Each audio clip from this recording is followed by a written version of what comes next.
this afternoon's sessions, we are going to hear from three presenters who are going to share their experiences and their research on finding ways that we mere humans can coexist with our carnivores, and in particular, the first speaker this afternoon will be speaking on pine martens, and our first speaker is Dr. Áine Lynch, and Áine is a District Conservation Officer with National Parks and Wildlife Service.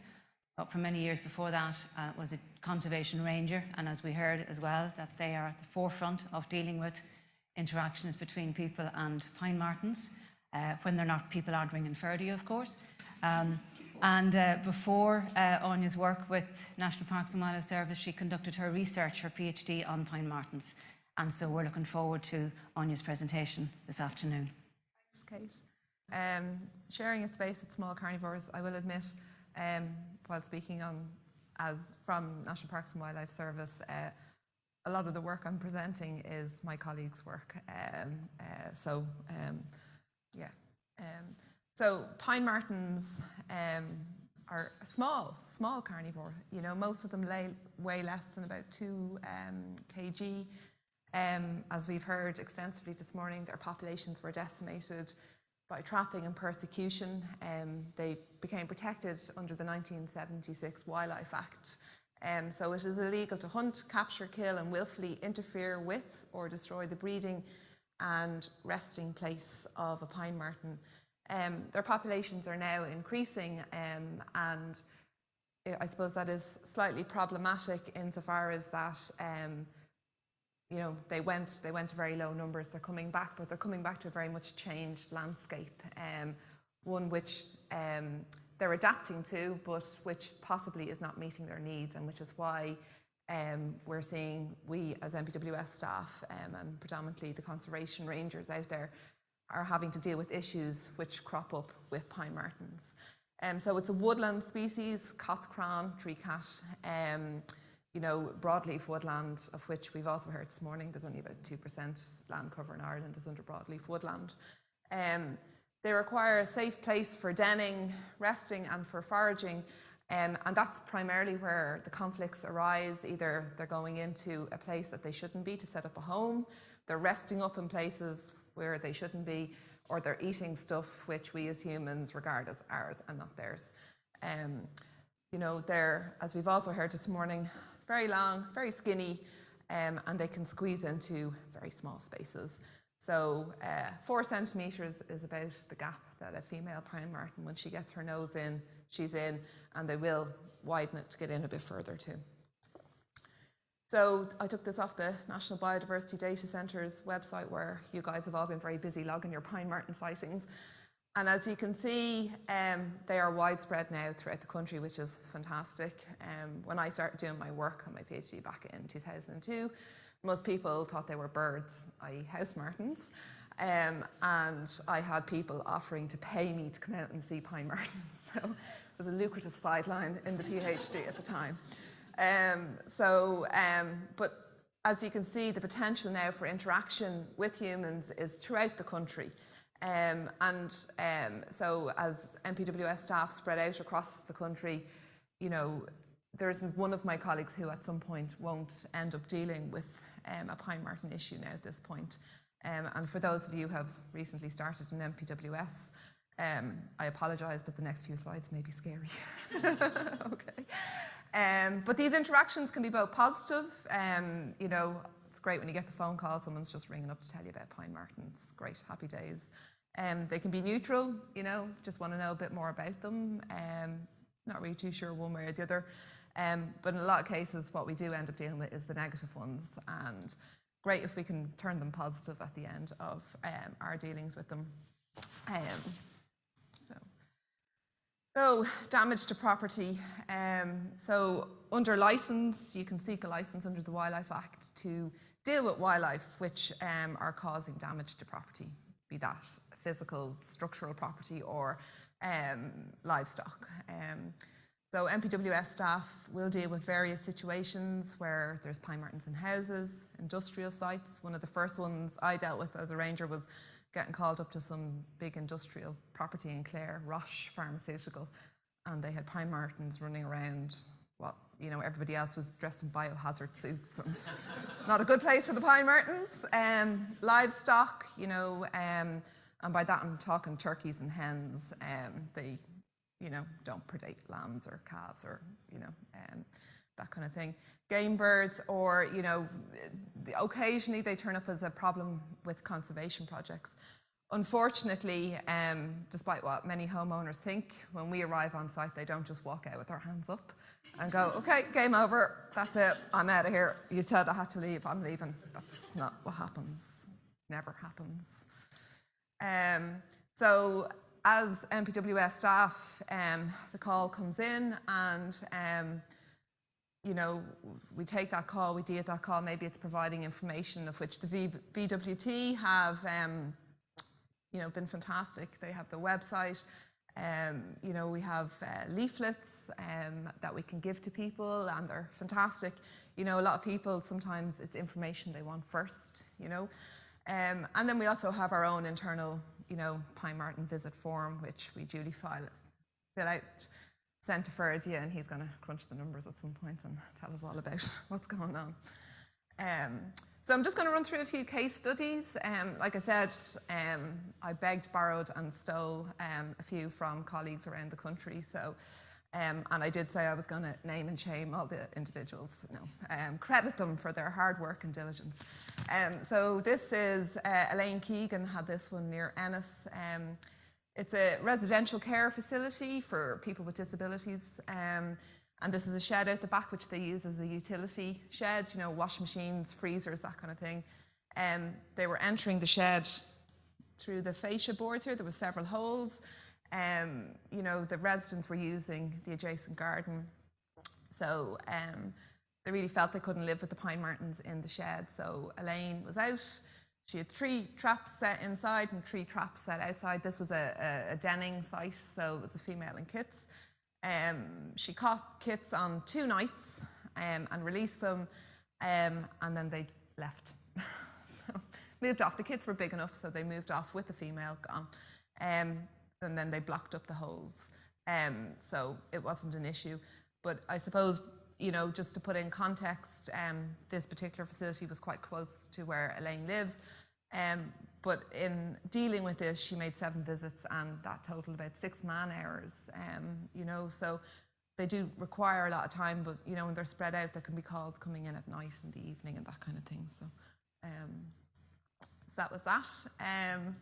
Yeah, this is Sinead Began. I also apologise because rangers are really bad at taking pictures, or some of us are, so, and I myself am included in that. So some of the talks I had to borrow pictures from different people to illustrate what was happening. But in this instance, this was a case of a pine marten in an attic. It wasn't a den site, but the pine marten was in the attic. And I know poor Sinead at the time was pregnant, so stuck her head up through the attic door, had morning sickness, not good, very not good. Anyway, smelled pretty bad. But in this instance, what she opted for was the radio on full blast in the attic. Thankfully, the pine marten moved out and the access was blocked. But, you know, this is obviously, if it's your house, you know, rangers have to deal with a lot of compassionate issues too, you know, when they turn up. You know, obviously, you can't have someone's house smelling badly. You know, it's dealing with that and dealing with homeowners' concerns as well. Yeah, this was another property. This was Anne Bingham had this one. And, you know, obviously a distressing situation for the homeowner in this instance was a very distressing situation whereby the father had passed away a few years previously, and this woman's daughter had just recently passed away, and she was only 26. A very sad situation, and there was items in the attic which were very dear to this particular homeowner and belonging to the deceased relatives. And obviously she was very upset, not only to have pine martens in the house, but that they were scatting all over these belongings. You know, and also these attic spaces can be very confined, you know, so, and we don't come with shrink ray powers. So, Anne obviously couldn't put herself up into the attic, couldn't find the den site. So, you know, what she did do was set up cameras. and 3 traps. And as you can imagine, this is all becoming very labour intensive. You know, the kits were very mobile at the time. You know, you're having repeat visits, you've traps set in somebody's house. So, you know, you have to go back, you have to check. Not all homeowners are mobile enough to climb up into an attic either, just to check the traps. So in this instance, the 2 kits were caught. This is these 2 here in the traps, but the female was never caught. So in this instance, the kits were removed to a rehab facility for a couple of weeks, you know, until they were big enough to be released back into the wild. And you know, that's a great facility that we have. I know Dan Danaher, of which I've borrowed some of Dan's pictures as well. Dan, you know, regularly takes in kits which would be orphaned, or which in instances like this we have to rehome, or not rehome, rehab, and then release back to the wild. So yeah, so, you know, and I know Anne found this one particularly distressing too, and I suppose that's not to be underestimated. You know, wildlife rangers have to deal with distressing situations too, and obviously, you know, she wasn't happy with the outcome. She would have liked to have released them all back into the wild with the mother. Yeah, so this is Áine Lynch had this particular one. This was the case of an individual pine marten, and I suppose this case probably illustrates how, you know, dealing with homeowners can be incredibly difficult. You know, if it was just dealing with the pine marten, it wouldn't be so bad. So this was over 5 weeks, and like, just to skip to the very last point there, you can see that Áine put in 20 hours on this. You know, 7 home visits, 19 phone calls, some of which lasted up to an hour. You know, these were phone calls coming in early morning, late at night as well. You know, initially what happened was the pest control company came out, went, you've got rats, but you've also got pine martens. I'm not dealing with this. I'm out of here, call the NPWS.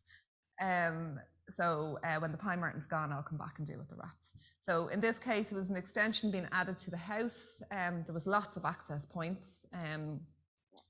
So Áine had put in traps and a trail camera, no detection.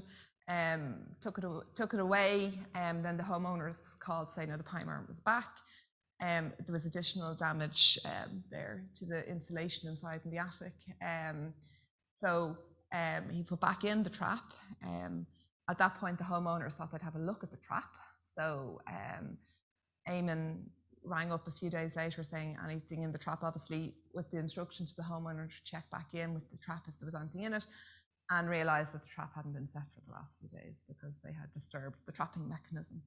And then they went away for a few days, and they came back, and the traps were put back in when there was somebody there. The pine marten was caught on this occasion. The phone call came in at 11 o'clock that night. Áine, great, you know, amazing, said he'd go and take that pine marten and relocate it. No, it's too late, come in the morning. And Áine was, I'll be there at 6 o'clock, so a.m.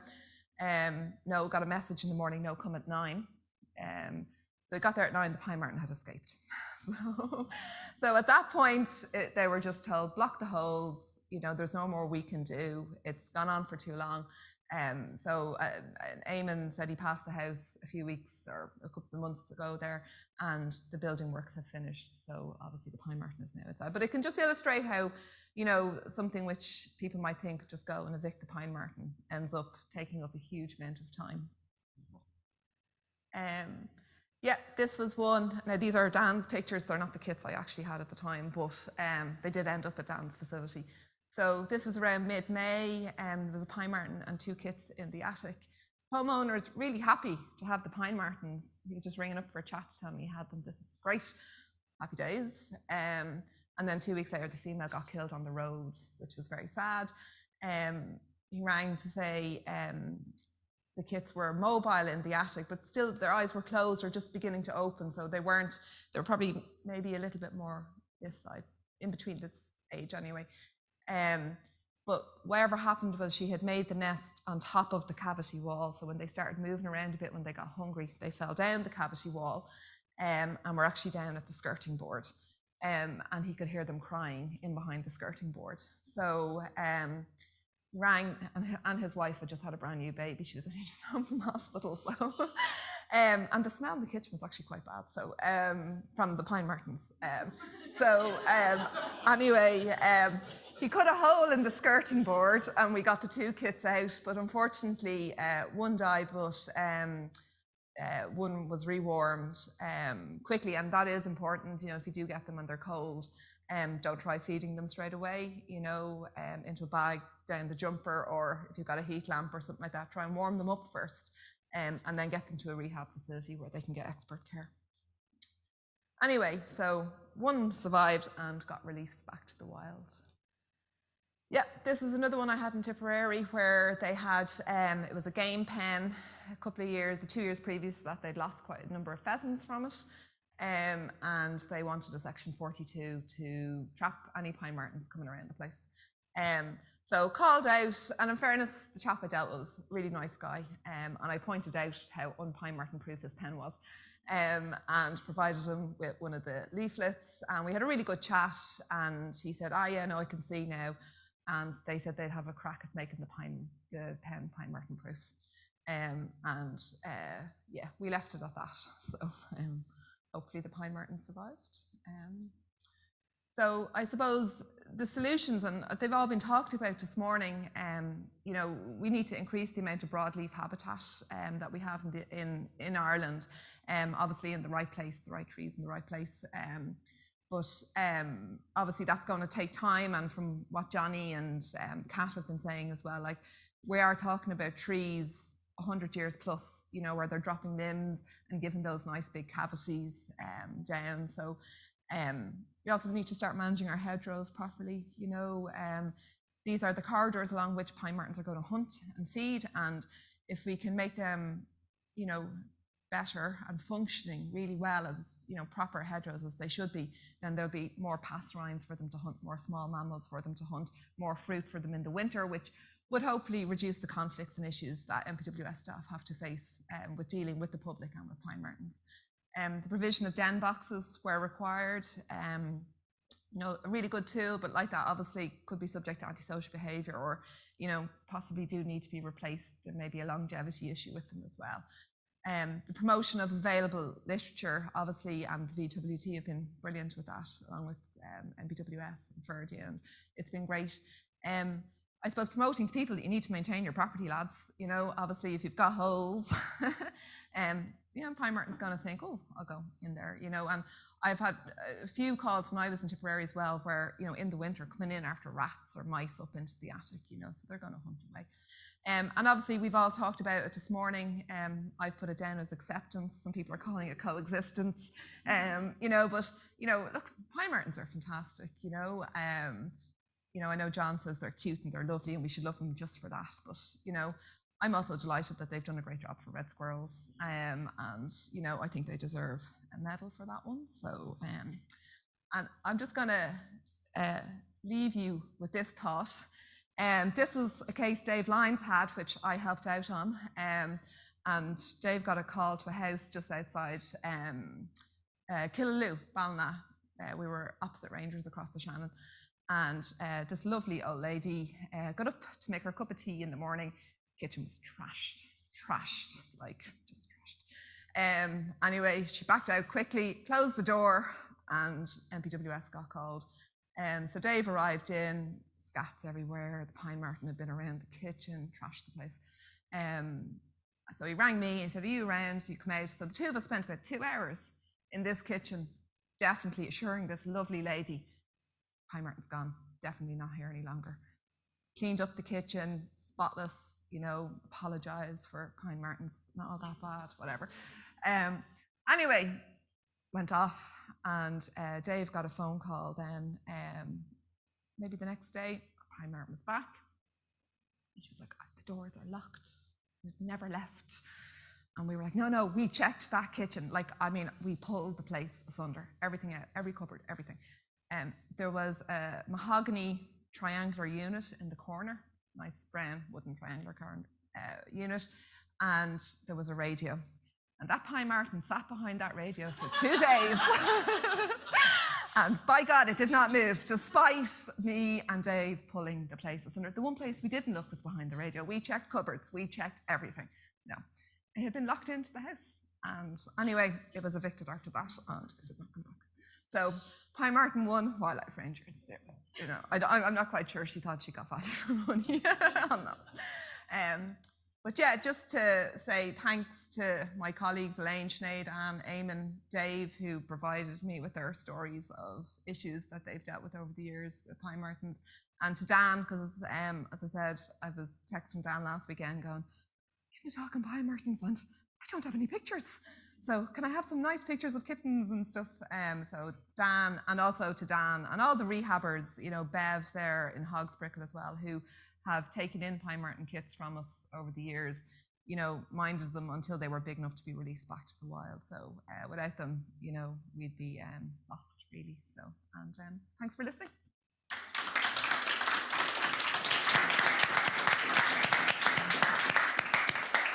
Thanks very much, Áine. I've always enjoyed your talks and hearing your experiences of pine martens, and I just admire you so much because after all the experiences you've had, you still kind of, pine martens are brilliant, and it's the people who need managing, and we all know that in the wildlife perspective. But thank you for your presentation. And if there's questions from the floor, first of all. There's one over there too. Just a moment, wait for the microphone. Thanks, Jamie. I was just wondering, what's the situation when you were saying, you know, Section 42 for livestock? Do game birds, now I know in the UK this has become an issue because in the UK game birds are livestock unless they're not livestock. Yeah. So what's the situation in Ireland with, are they classified as livestock or not? And how often do the Section 42s get granted for game birds? I would imagine because you can proof the pen for pine martens, you know, pine martens have that extra little protection under the Wildlife Act where, you know, you can't actually take action even when they're causing the damage. You know, there's the defence in court on that one. So, but I suppose it's a case-by-case basis, Jamie. You know, I would think that, you know, I would get it hard to issue a Section 42 unless the pen was super duper pine marten proof and there was, you know, no alternative. You know, I certainly wouldn't think that there's any reason to issue Section 42 once the game birds are released into the wild. You know, I just couldn't see any justification for that. But I would imagine, you know, that's up to staff locally to, you know, have a look at the situation and make their decisions based on what the case provides. You know, like they're all different. Yeah. Anything more from the floor? No? Ruth? So 2 points before we go to Susan and Eva in Germany, who've been so patient. A story from Jacinta, a ranger in Southeast Galway. Jacinta's had pine martens coming down a chimney and taking up residence on a person's sofa when they couldn't get out the chimney again. This happened over Christmas. She was called out and managed to get the pine marten to leave after an hour of trying to convince it to leave out the front door. Unfortunately, the pine marten did the same again 2 weeks later, and then a month later went down a neighbour's chimney. Like Santa Claus. Yeah. Big part of the job involves people management. Animal is usually the easy part. Ranger, and Southeast Galway Centre. Yeah. So that's what you said. Definitely. And then Jenny McPherson, colleague of Kate and I, and Jenny's been involved in all the work that you've heard about from Dave and Kat. Jenny said, we recently had our first call about a marten in a roof space in mid-Wales before the breeding season, luckily, and the radio playing and loud music worked a treat. It left and hasn't come back. However, key point from Jenny is, what do you do about blocking access holes for martens when there's a bat roost in the roof? Wow. I suppose it depends on the bats, doesn't it? You know, some of the bats will land and crawl, you know, so they can be very small little access points for them. But yeah, there was an issue with lesser horseshoe bats at one lesser horseshoe bat roost where a pine marten was getting in, and I think the solution was to put, like, you know, that aluminium tin underneath where the access was, so it couldn't get a grip and climb up. Yeah, you know. So yeah, we're talking about that tomorrow. Yeah. So Kate is going to tell you all about how to keep them out of bat roosts tomorrow. So yeah, and like I said, that can be conservation projects. There can be issues there. You know, curlew might be another one where you'd have to, you know, really sit down and examine, you know, how you're going to have to approach that situation. Be inventive. Yeah. Thanks very much, Áine. Thank you very much.